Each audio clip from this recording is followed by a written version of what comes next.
Maintenant qu'on sait ce que représente un miroir sphérique, regardons maintenant comment on peut faire pour tracer une image. On va débuter avec le premier type de miroir sphérique, le miroir concave.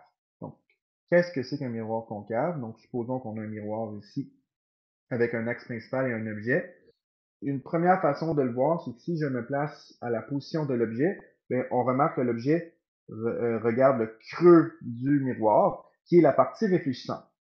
Une deuxième façon de le voir, c'est que si je place le centre de courbure, le centre de courbure est placé dans la partie réfléchissante du miroir. Après que je sais que c'est un miroir concave, je vais mesurer la distance entre le centre de courbure et le sommet, et je vais diviser par 2 pour trouver le foyer.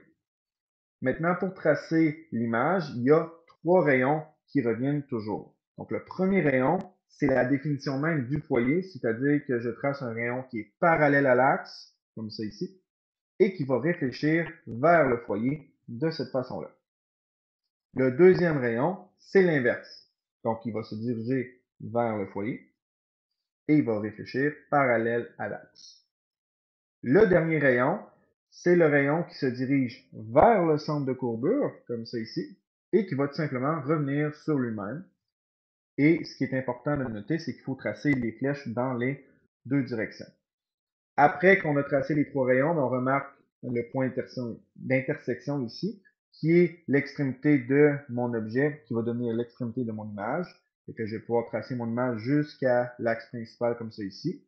Et si je parle des caractéristiques de cette image, l'image elle est réelle parce qu'elle est formée par le croisement des rayons. Inversée par rapport à l'objet, elle est plus petite et elle est plus proche du miroir que l'objet.